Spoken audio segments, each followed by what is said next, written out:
नमस्कार दोस्तों, Akshar English academy के यूट्यूब चैनल पे आपका स्वागत है। मैं Rajnish Kumar, English trainer and life coach. आज आपके सामने हम जो लेकर के आए हैं अगला मॉडल वो है नीड नॉट। नीड नॉट का इस्तेमाल हम बहुत ज़्यादा स्पोकन इंग्लिश में करते हैं और ये बहुत आसान भी होता है। बहुत आसानी से आप इसको समझ जाओगे और आप इसका इस्तेमाल कर पाओगे। बोल बोल के आप अगर इन सेंटेंसेस की प्रैक्टिस करोगे तो आसानी से आपको इंग्लिश बोलना आ जाएगा। अगर आप भी घर बैठे इंग्लिश बोलना सीखना चाहते हैं और हमारे कोर्स के बारे में जानकारी लेना चाहते हैं तो आपकी स्क्रीन पे हमारा नंबर लिखा हुआ है 9473830753 पे अभी के अभी कॉल करके आप कोर्स के बारे में जानकारी ले सकते हैं और आप भी घर बैठे इंग्लिश बोलना सीख सकते हैं। शुरू करते हैं। नीड नॉट का प्रयोग कहाँ पे करते हैं? कोई काम करने की जरूरत नहीं है, कोई काम करने की जरूरत नहीं है, इस अर्थ में नीड नॉट का प्रयोग किया जाता है। नीड नॉट के साथ वर्ब की फर्स्ट फॉर्म आती। कोई काम करने की जरूरत नहीं है, वहां तुम्हें जाने की जरूरत नहीं है, मुझे तुम्हें पढ़ाने की जरूरत नहीं है, तुम्हें ये काम करने की जरूरत नहीं है। ये ऐसे सेंटेंसेस में हम नीड नॉट का इस्तेमाल करते हैं। वैसे मुझे आपको पढ़ाने की जरूरत है, आप इंग्लिश बोलना सीखना चाहते हैं तो I need just I have to teach you, मुझे आपको पढ़ाना है। तो अभी इसको हम एग्जाम्पल से समझते हैं तो हम आप और अच्छे से आप इसको समझ पाएंगे। नीड नॉट का ये पहला एग्जाम्पल है आपके सामने। तुम्हें उससे बात करने की कोई जरूरत नहीं है, जरूरत नहीं है, कोई काम करने की जरूरत नहीं है। कौन सा काम करने की जरूरत नहीं है? यहाँ पे बात करने की जरूरत नहीं है। तो you need not talk to him. Talk means होता है बात करना। You need not talk to him, तुम्हें उससे बात करने की जरूरत नहीं है। उसे मेरी मदद करने की जरूरत नहीं है, उसे मेरी मदद करने की जरूरत नहीं है, मैं ऐसे ही कर लूंगा अपने आप से।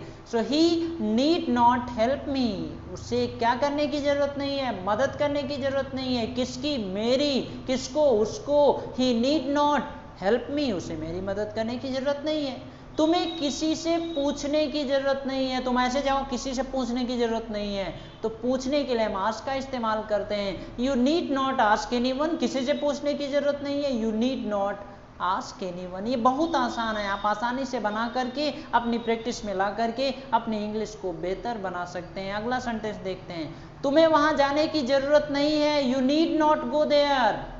You need not go there. Why are you going there? You need not go there. तुम्हें वहां जाने की जरूरत नहीं है, ऐसे ही जा रहे हो तुम। You need not go there. You need not speak in Hindi. तुम्हें हिंदी में बोलने की जरूरत नहीं है। You need to speak in English. उसे चिंता करने की जरूरत नहीं है, उसे चिंता करने की जरूरत नहीं है, सब ठीक है। He need not worry. You need not worry. तुम्हें चिंता करने की जरूरत नहीं है। आपको इंग्लिश बोलना हम सिखाएंगे। आपको स्टार्टिंग में थोड़ा शुरुआत में समझने में दिक्कत हो सकती है, but you will become a fine English speaker one day and that day is just about to come. You need not worry, तुम्हें चिंता करने की जरूरत नहीं है। He need not to worry, he need not worry, उसे चिंता करने की जरूरत नहीं। टू से भी बनाएंगे, अभी हम आगे बताएंगे आपको। तुम्हें हिंदी में बोलने की जरूरत नहीं है। You need not speak in Hindi. You need not speak in Hindi, तुम्हें बोलने की जरूरत नहीं है। किसमें? हिंदी में। You need not speak in Hindi. आपको समझ में आ रहा होगा, हमें उम्मीद है। आप सेंटेंस और भी बनाइएगा अपने तरफ से, तब आप इसको और अच्छे से समझ पाएंगे। यहाँ पर एक थोड़ा दूसरा एक नियम होता है। नीड नॉट का प्रयोग डू, डज और डिड के साथ भी कर सकते हैं, तब हम टू प्लस वर्ब की फर्स्ट फॉर्म का इस्तेमाल करते हैं। यानी नीड नॉट के बाद हम टू लगाएंगे, फिर वर्ब की फर्स्ट फॉर्म आएगी जब आप डू, डज, डिड का इस्तेमाल करेंगे। यहाँ पर देखिए पहले सेंटेंसेस में डू, डज नहीं आया है तो वहां पर टू प्लस वर्ब की फर्स्ट फॉर्म नहीं आई है। अब यहां पर देखिए तुम्हें उससे बात करने की कोई जरूरत नहीं है, तो यहां पर देखिए डू का इस्तेमाल किया, इसीलिए नीड नॉट के बाद टू आया, फिर वर्ब की फर्स्ट फॉर्म टॉक आई। तो अगर ये आप समझ जाएंगे वैसे, you do not need to talk to him. You do not need to talk to him, तुम्हें उससे बात करने की जरूरत नहीं है, उसे मेरी मदद करने की जरूरत नहीं है। He does not need to help me. He does not, need के बाद टू आएगा, वर्ब की फर्स्ट फॉर्म हेल्प हो गई। He does not need to help me, उसे मेरी मदद करने की जरूरत नहीं है। तुम्हें किसी से पूछने की जरूरत नहीं है। अभी इसके पहले आपने पढ़ा था you need not ask anyone, यहां पर क्या है? You do not need to ask anyone, तुम्हें किसी से पूछने की जरूरत नहीं। तो डू डज का इस्तेमाल जब करेंगे तो टू प्लस वर्ब की फर्स्ट फॉर्म का इस्तेमाल करते हैं। और यहाँ पे कुछ एग्जाम्पल हैं। पहला एग्जाम्पल क्या है?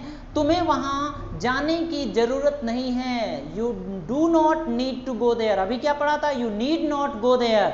आप वैसे भी बना सकते हैं, इस तरीके से भी बना सकते हैं। You do not need to go there, तुम्हें वहां जाने की जरूरत नहीं है, उसे चिंता करने की जरूरत नहीं है। He does not need to worry, या he need not to worry, he does not need to worry, उसे चिंता करने की जरूरत नहीं है। तुम्हें हिंदी में बोलने की जरूरत नहीं है। You do not speak in Hindi, you do not speak, you do not need to speak in Hindi, तुम्हें हिंदी में बोलने की जरूरत नहीं है। You have to speak in English, then you will become a fine English speaker. हमें उम्मीद है ये नीड नॉट आपको समझ में आ गया होगा। अगर नहीं समझ में आया तो आप मुझे कमेंट करके ज़रूर बताइएगा, और आप मुझसे पूछ भी सकते हो। अगर ये नहीं समझ में आया, आपको क्या नहीं समझ में आया, आप कमेंट करके बताइए। वैसे अगर एक बार में नहीं समझ में आया, दोबारा रिपीट करके दोबारा इस वीडियो को देखिएगा। कोई सजेशन होता है, कोई सुझाव होता है, आप मुझे ज़रूर बताइएगा। हम आपके एक एक कमेंट को पढ़ते हैं। अगर ये वीडियो अच्छा लगता है और आपको लगता है कि ये वीडियो आपके दोस्तों की भी मदद कर सकता है, तो उनको भी इस वीडियो को ज़रूर शेयर कर दीजिए। और अगर आप भी घर बैठे इंग्लिश बोलना सीखना चाहते हैं, तो आपको स्टार्टिंग में भी बताया था, आप हमारे नंबर पे 9473830753 पे कॉल करके या हाय व्हाट्सएप पे हाय लिख करके आप हमारे कोर्स के बारे में जानकारी ले सकते हैं। आप लगातार सीखते रहिए, अपने आप को बेहतर बनाते रहिए, और हम मिलते हैं आपसे अगले वीडियो में।